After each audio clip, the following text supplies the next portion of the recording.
Alright, second graders, today we are starting a brand new project. It is going to be a heart-shaped weaving. So to begin this project, you are going to get to pick the color paper that you're going to make for your heart. So you will have some different options, all kind of Valentine's Day colors.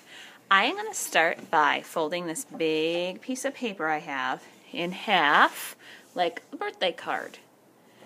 From the fold side, I am going to draw what looks like the beginning of a number 2.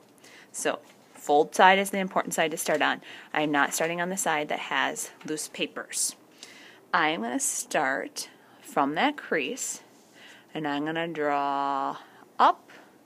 Notice how I'm getting really close to the edge over here, and I'm going to bring this line, oh, I don't like how it went down already. I'm going to bring it around almost to the other side of the paper, and then I'm going to come back and I'm curving this line down towards this corner. Cool, I came close. Now I say it looks like the number 2 because it looks like that curve part of the 2.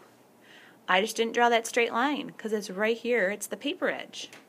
So before you cut, have Mrs. Cleary look at it. I want to double check that you've drawn from the fold and your heart isn't going to break. So I'm going to cut on that pencil line. And because I stayed so close to the edge, I'm going to get this really nice big heart shape. When I open it up, oh, it's stuck. I got an awesome heart. Okay, because it's a weaving, we have a little more cutting to do. I'm going to fold this heart back up, and I'm going to turn it so that the fold is down by my tummy. And what I'm going to do is I am going to draw a line somewhere over here. It's a straight line coming down. So that straight line is how far I'm going to cut. So you notice how it's straight and I have a little bit of a shape left here, but I have almost a rectangle shape right here. In this spot from the fold, I am going to draw about 8 lines. So starting at the fold, so I can start at the tip, that'll work fine. And I'm going to stop when it gets to that first pencil line. So there's 1. I've got 2 lines.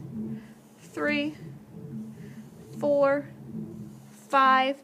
Notice how they're all about a finger width apart. They're not super skinny. If I make these lines too close together, my heart is going to break. 1, 2, 3, 4, 5, 6, 7, 8. I'm going to stop there. I'm not going to cut right here or draw right here because I think that would make the whole bottom of my heart fall off. And I don't want that to happen. So I'm going to stop a little bit up. Okay? Now what I'm going to do with really nice cuts is I'm going to cut on those lines, stopping on that first line I made.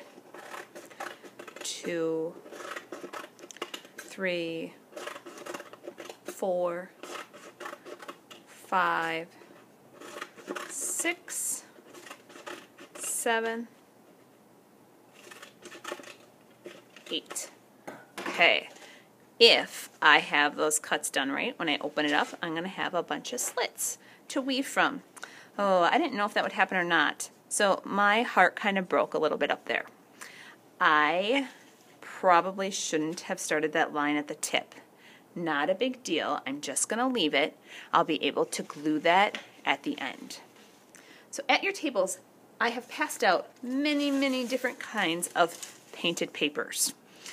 They are fairly thick. What I mean by that is you can cut them so that they're skinnier. So I'm cutting them the long way. There are lots of colors to choose from, so you can pick different colors. You can just pick whatever you'd like, but we're going to start by weaving. So I'm starting with the tip of my heart at the bottom, and weaving is basically going under over. So right here, I have my paper tab on top of the heart, and now it's going to go under the heart. I'm going to pick it up with my other hand so it goes on top. I'm going to pick the slit up and it goes under. On top, under.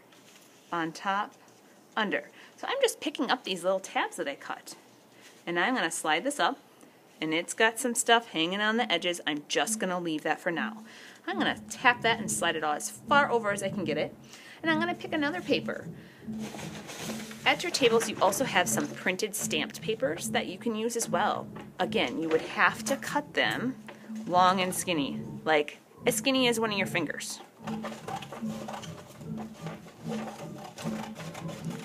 Okay, here's the trick. Most kids get a little confused when they start that second piece to weave. It cannot start on top because my first one was on top. It's going to start under. So what that means is I'm going to have to find it right here to get it on top of my next part. See how I have a checker pattern starting where it's got a paper on top, paper underneath, paper on top, paper underneath. So it looks like a checkerboard. I've got to get it under, so I'm going to pull that tab up, get it under. Now it's on top. Pull the next tab up, get it under. On top. Pull the next tab up, get it under. On top. And this one's going to end underneath. I'm going to pull it up all the way up. So I have some extra paper hanging off on both sides. I'm leaving that for now. But sometimes when kids weave, they have a big space here. So I'm going to tap this, slide it next to that first one, and now I'm ready to weave another strip. So I started under, then I started, I started on top, then I started under. How would I start the third one? Awesome, on top. Pull that tab up to get it under. On top, pull it up to get it under. On top, under. On top, under. And this one ended on top. So if you notice the pattern, when I start on top, I end on top. And I'm checking, do I see that checkerboard pattern still? I do. What happens if you don't see the checkerboard pattern? It's just because maybe you started wrong. So if you start 2 on top and you do the same pattern next to the one you just did, you no longer have a checkerboard. You have stripes. See the difference? So I would just have to pull this one out and know that I have to start underneath. All right, so I have an almost finished example right here. I want to show you what you do when you're almost done. First thing I'm going to do, I have not done any gluing. I'm going to slide all these pieces really close together, as tight as possible. And when I do that, I actually have room for a last row. So I'm going to take a skinny piece.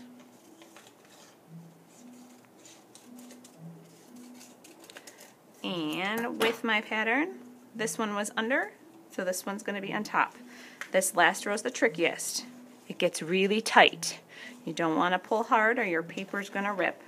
I'm actually putting a hand underneath my heart, and I kind of pushed up. See how I'm pushing that up to get it underneath? A little bit trickier. So at the end, we are going to be doing some gluing. Cool. I don't think I'm going to get any more in there. So I have all these tabs at the top, all these tabs at the bottom.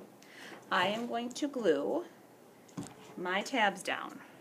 And what that means is I'm going to pick one up and put it out of glue, push it down. Pick it up, push it down. Pick it up, push it down. I've got this pattern going. Same thing at the top. So I've done the bottom. At the top I've got to make glue.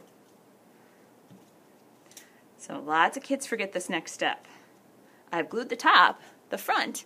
I've got to flip it over and I've got to do that on the back because these are still loose. Once you have your tabs glued down, you have lots of choices.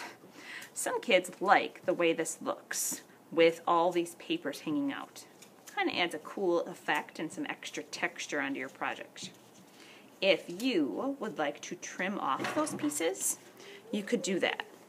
I would fold your heart in half again, and I would just follow the shape of that heart, cutting off those extra pieces.